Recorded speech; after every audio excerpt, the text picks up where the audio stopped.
Création de la Société béninoise de production d'électricité SBPE.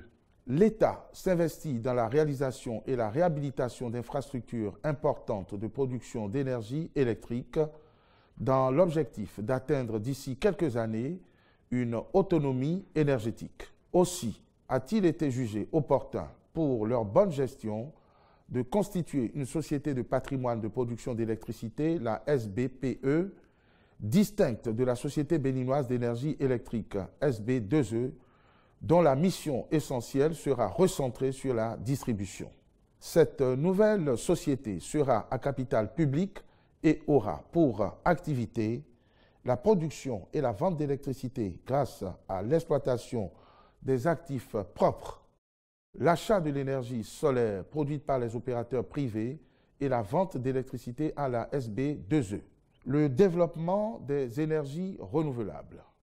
Pour ce faire, la société disposera des actifs de production de l'État actuellement en exploitation ou en cours de réalisation tels que la centrale thermique de Maria Gleta 2, la centrale thermique de Maria Gleta 3, dont le processus de réalisation est en cours, la centrale solaire photovoltaïque construite dans le cadre du projet DEFISOL. Approbation des mesures pour l'assainissement, l'achèvement et la clôture des opérations de lotissement et de remembrement foncier urbain en cours sur l'ensemble du territoire national.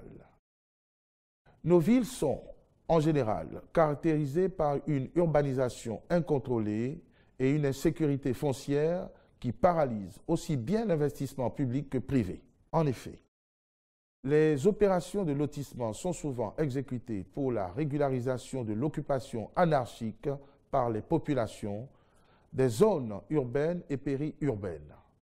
Elles ne respectent pas les prescriptions minimales en la matière, d'où des problèmes graves impactant le cadre de vie en milieu urbain. Au terme de l'étude commanditée, les différentes situations possibles ont été identifiées et assorties de mesures à leur appliquer. Ainsi, les opérations autorisées et conduites conformément au texte en la matière seront clôturées. Les opérations partiellement appliquées seront soit achevées et clôturées, soit, en cas de recasement déjà engagé, auditées et poursuivies après mise en conformité. Les lotissements en phase d'initiation seront suspendus et ceux qui sont encore à l'état des lieux interrompus à cette phase.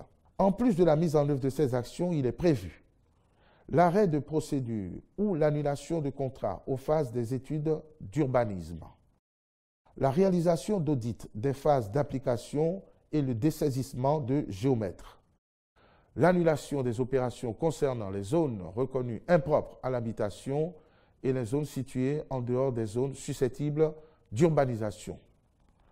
Le Conseil a instruit les ministres concernés de conduire méthodiquement à leur terme toutes les opérations préconisées.